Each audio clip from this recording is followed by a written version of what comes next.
금융노조 위원장을 역임해서 이 금융 전문가로 활동하셨고요. 정치 입문 후엔 더불어민주당 대변인으로도 활동하셨죠. 더불어민주당 김현정 의원 어서 오십시오.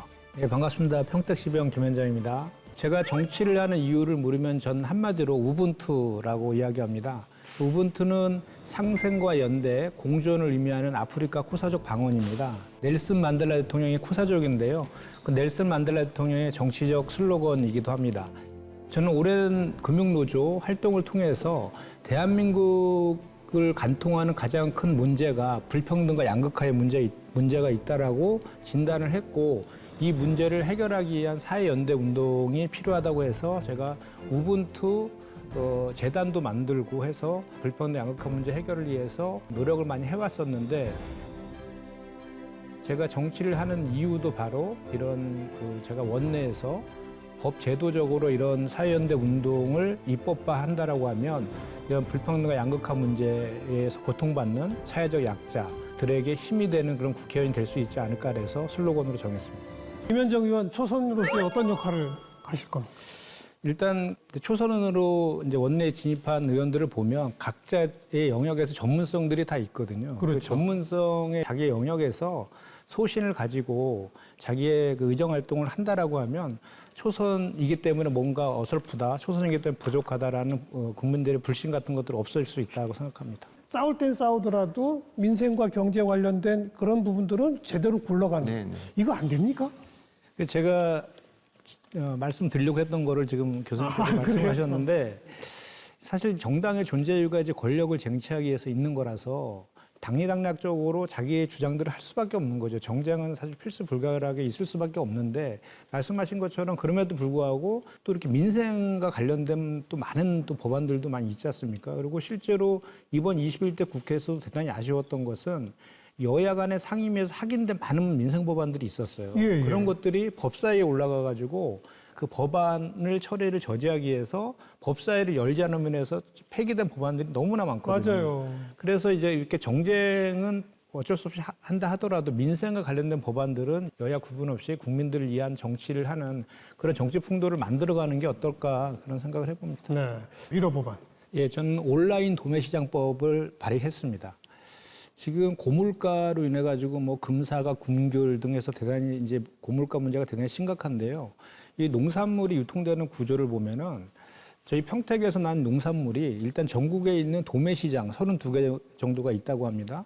그리고 도매시장으로 올라가서 오프라인 상에서 경매가 이루어집니다. 경매가 이루어져서 가격이 정해지면 다시 그것이 평택으로 내려와서 소비되는 이렇게 그 프로세스가 되어 있는데, 온라인 도매시장법을 하게 되면은 온라인 상에서 경매가 이루어지기 때문에 경매 그 수수료도 많이 절감될 수 있고 유통 비용들이 절감되기 때문에 그 소비자들은 50% 정도의 절감된 가격에 소비를 할 수 있고, 그렇죠. 또 생산도 늘어나고, 그래서 그또 고물가의 대책으로도 유효하기 때문에 일석삼조에 있는 그 법이라고 해서 제가 1호 법안으로 발의를 했고요.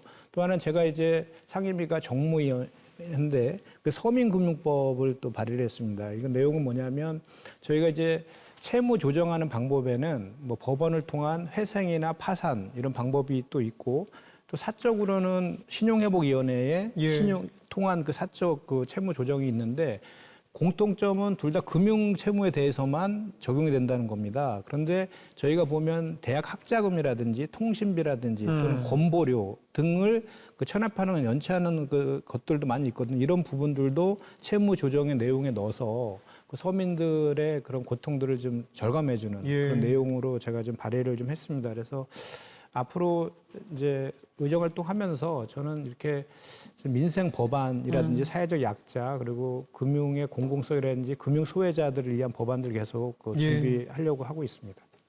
일단 개헌 얘기를 하면 모든 이슈를 빨아들이는 블랙홀처럼 이제 받아들이는 게 좀 있는 것 같고, 지금 현재 헌법인 87년도 그 헌법 체계가 6월 항쟁이라는 그 국민적인 그런 그 뭐랄까요, 에너지가 하나로 이제 모아져 가지고 개헌까지 이루어지고 우리나라의 민주주의의 초석을 이제 다지는 그런 계기가 되었는데, 그렇게 개헌이 이루어지기 위해서는 이렇게 국민적 에너지가 많이 모여야 되고 또 정치 공학적이 아닌 국가의 그런 뭐 전략적인 차원에서 논의가 이루어져야지 개헌이 가능할 것이다라고 저는 생각합니다.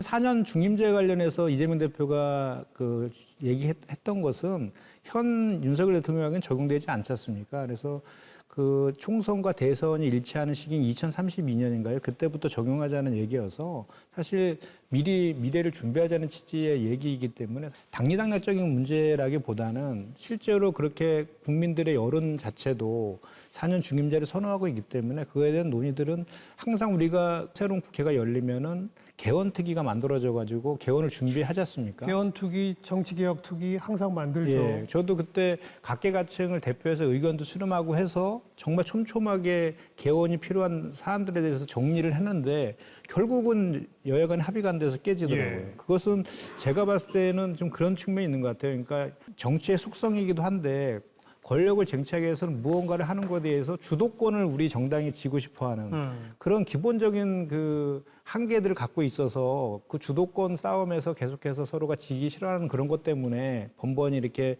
실패하고 있지 않느냐라는 저는 그런 생각이 좀 듭니다. 그래서 오히려 이런 개헌과 관련된 논의들은 여야의 정치권에 맡길 것이 아니라 좀 전문가 집단으로 해서 각계각층의 의견들을 좀 그 여야가 합의를 통해서 그걸 수용하는 그런 방식의 합의들을 하는 것도 하나의 방법이지 않을까라는 생각을 해봅니다. 그래서 저출산 문제는 정말 심각하잖아요. 이게 국가의 생존의 문제이거든요. 그리고 뭐 다들 아시겠지만 OECD 국가 중에서도 압도적인 꼴찌입니다. 출산율이. 그렇죠. 예, 그래서 정말 비상한 시기이기 때문에 특단의 대책이 지금 필요한데 지금 과연 윤석열 정부에서 이거에 대해서 심각성을 그렇게 느끼고 있느냐에 대해 보면 약간 좀 저는 비판적이거든요. 제가 이제 일례로 보면 지금 400조의 예산을 쓴다고 하지만 좀 전에 우리 최수진 의원님도 말씀하셨지만 그 400조 예산이 저로 다른 용도에도 많이 쓰여지고 있고 그 400조라는 예산 자체도 작다는 겁니다. 일단은. 그래서 제가 하나의 그 프랑스의 사례를 좀 말씀드리면 프랑스가 가족 수당제를 도입해가지고 출산율을 상당히 높게 끌어올린 사례가 있거든요. 그래서 저도 이번에 총선 때 공약으로 가족 수당법을 제가 제정하겠다는 공약도 했었는데 이제 우리가 저출산과 관련된 이야기를 할 때 보면 일 가정이 양립할 수 있는 환경을 만들어야 된다. 그런 얘기를 하면서 뭐 육아휴직이라든지 출산휴가 등등의 예를 들면서 그런 정도로 가지고서는 이 저출산 문제는 저는 해결할 수 없다라고 생각합니다. 그래서 프랑스 등 OECD 국가들 같은 경우는 GDP의 거의 한 3.5% 정도가 가족 관련 예산이. 근데 우리나라는 1%대에 그치고 있는 이것도 문제이고 프랑스 같은 경우에는 그 출산부터 대학 입학 때까지 전 가정을 국가 책임제로 운영을 합니다. 예. 그래서 저희 나라 같은 경우에도 가족수당 그 법을 제정을 해서 그 금액이 어느 정도가 사회적 합의가 이루어질 금액인지는 모르겠지만 저는 기본적으로 4인 가족 기준으로 해서 한 100만 원, 월 100만 원 정도를 지급한다고 하면 그 좀 이런 저출산 문제를 해결할 수 있지 않냐. 이게 프랑스에 이제 성공 사례가 있기 때문에 그런 사례들을 저희가 적극적으로 검토해서 도입해야 된다. 근데 이런 것들을 또 뭐 포퓰리즘이니 이런 시각의 관점에서 보면 절대로 안 되고 지금 국가 소멸의 문제까지 다가오고 있는 거 아닙니까? 그래서 100년 뒤에는 인구가 2천만 밑으로 떨어진다라는 지금 예측까지 하고 있는 상황에서 이 문제는 정말 국가의 운명이 달린 거라서 여야의 문제도 아니고 국가의 생존과 관련된 문제라서 정말 특단의 대책이 필요하다라고 저는 생각합니다. 방금 뭐 김 의원 어떻게 생각하세요? 저는 이 정년 연장을 세대 갈등 프레임으로 접근하는 거를 대단히 좀 주의해야 된다라고 생각을 합니다. 그러니까 노인들이 그 정년 연장됨으로 해서 양질의 일자리를 갖게 되면 그만큼 사회적 비용이 줄어들 거 아닙니까? 예. 그럼 그것은 우리 그 청년 세대들의 부담을 또 줄여주는 그런 또 그 장점이 또 있는 것이거든요. 그렇기 때문에 그런 그 세대 갈등의 그런 구조로 보는 것은 대단히 잘못된 시각이라고 생각하고 지금 저출산 고령화의 추세는 뭐 우리가 다 어쩔 수 없는 그런 상황 아니겠습니까? 그런 상황들에 대해서 이 문제를 해결할 수 있는 그 대안들에 대한 사회적 합의를 도출하고 그로 인해서 생길 수 있는 또 다른 문제들에 대해서는 그 문제를 해결하는 방식으로 문제를 풀어나가야지 뭐 세대 갈등이 걱정이 돼서 이 고령화의 문제를 이렇게 뭐 방치한다든지 이런 접근 방식은 좀 옳지 않다고 생각합니다. 기본적으로 국민연금은 고갈될 수밖에 없는 구조 아닙니까? 그러니까 자신이 낸 보험료보다 2배 이상의 연금을 받는 구조이지 않습니까? 그래서 지금 우리 최수진 의원께서 말씀하신 것처럼 보험료를 인상한다든지 또는 기금의 수익성을 좀 향상시킨다든지 또는 수급 연령을 연장시키는 것 이런 것들은 현실적으로 필요한 방법인 건 분명한 사실이죠.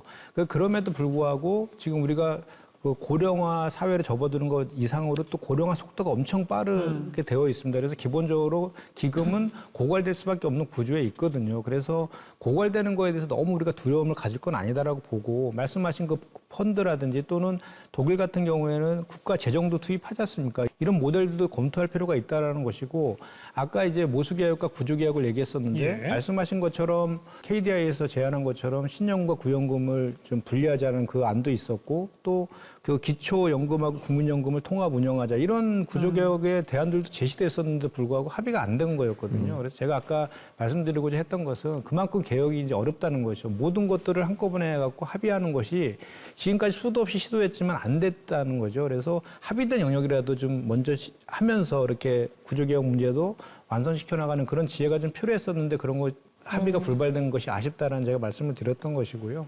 연금개혁 문제는 정말 우리 그 미래 세대에 대한 문제이기도 하고 또 우리 고령화 사회에서의 반드시 또 필요한 영역이기도 하기 때문에 이 문제는 정말 여야의 문제가 아니라 머리를 맞대고 꼭 좀 20대에서는 해결됐으면 좋겠다.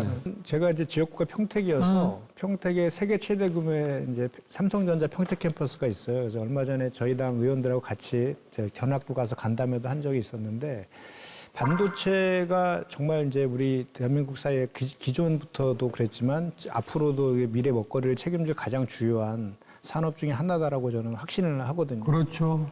그리고 이제 반도체는 그 자체의 산업뿐만 아니라 다양한 부가가치 높이는 또 기간 산업이자 플랫폼 산업이기도 하거든요. 반도체 전 세계적인 경쟁 아닙니까, 네, 지금. 그리고 뭐 미중 간의 패권의 중심에도 반도체가 또 있고요. 지금 우리가 논의하고 있는 AI라든지 IT 산업의 모든 부품에 다 반도체가 들어가지 않습니까? 네. 기간 산업으로 저희가 경쟁력 있게 키워나가야 될 영역인 건 분명한 사실입니다. 기본법이 21대에서 이제 또 처리가 안 됐거든요. AI 기본법 보면 이제 AI 산업진흥과 자율규제 등에서 담겨져 있었는데 그걸 빨리 22대 처리에 대해서 지원이 좀 보완돼야 된다는 말씀드리고 또 하나는 이제 정부 차원에서도 우리 사회의 전 분야를 아우르는 핵심 기술이라고 하고 있지 않습니까? 그렇기 때문에 이 미국처럼 우리나라도 정부 차원에서 AI를 부처 간 협업을 통해서 좀 컨트롤할 수 있는 그런 부서의 신설도 좀 필요하다는 생각이 듭니다.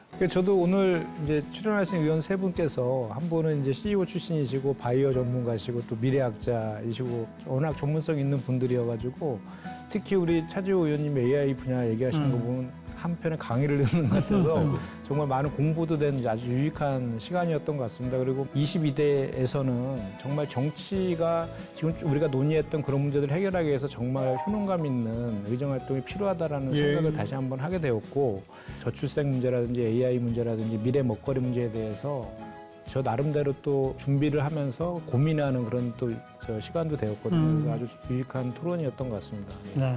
우리 사회적인 소외된 약자들이라든지 대한민국을 행복사회로 나아가는 거에 대한 걸림돌이 되고 있는 양극화 문제를 해소하는 의정활동을 하고자 하고요. 성과 내는 정치를 통해서 일하는 새정치의 모습 보여드리겠다. 그리고 초심 잃지 않고 열심히 하겠다는 말씀 드리고요. 지켜봐 주시길 바라겠습니다.